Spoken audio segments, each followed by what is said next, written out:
Have you ever pondered the profound question, what if the second coming of Jesus, as foretold in the book of Revelation, is closer than we think? What would that mean for the world as we know it? Dive with me into the intricate tapestry of the Revelation, the final book of the New Testament, as we explore its chronological progression. The Revelation begins with John, the author, on the island of Patmos, where he experiences a series of divine visions. One of the earliest visions is of Jesus Christ, who reveals himself as the Alpha and Omega, the beginning and end of all things. Following this, John is shown the 7 churches of Asia Minor, each receiving a message from Jesus. These messages range from commendations for their faith to warnings against their failings, acting as a symbolic representation of the state of the church at different periods in history. Next, John's attention turns to a vision of God's throne room in heaven.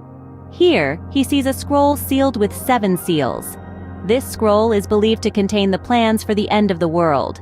The dramatic unfolding of the future begins with the opening of these seals, one by one. Each open seal triggers an earth-shaking event, starting with the 4 horsemen of the apocalypse, each symbolizing a different aspect of the world's downfall: conquest, war, famine, and death. As the seals continue to open, the earth is beset by natural disasters and divine judgments. These events are believed to symbolize trials and tribulations that the world must endure before the second coming. Following the opening of the 7th seal, 7 angels appear, each holding a trumpet. Just as with the seals, the sounding of these trumpets heralds further calamities, including the fall of a burning star, a third of the creatures in the sea dying, and a third of the day turning into darkness. After the final trumpet sounds, John sees a woman clothed with the sun, who gives birth to a male child destined to rule all nations. This child is snatched away to God's throne, and the woman flees into the wilderness. In the subsequent vision, the beast from the sea and the beast from the earth make their appearance. The former is believed to represent a powerful, blasphemous ruler, while the latter is seen as a false prophet directing worship towards the first beast. The climax of these visions is the second coming of Jesus Christ. He returns as a conquering king, leading the armies of heaven against the forces of evil. The beast and the false prophet are defeated and cast into a lake of fire. In conclusion, the Revelation paints a vivid picture of the future, culminating in the second coming of Jesus Christ. It starts with a vision of Jesus and the 7 churches, followed by the opening of the 7 seals and the sounding of 7 trumpets, each initiating a series of cataclysmic events.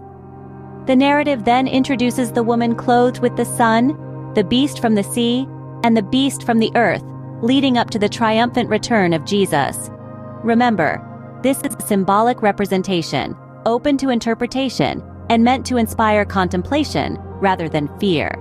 As we navigate our daily lives, it's interesting to ponder these profound mysteries. Whether you believe these events are imminent or still far off in the future, the Revelation's message of faith, endurance, and ultimate redemption offers a powerful reminder of the enduring presence of hope, even in the face of the unknown.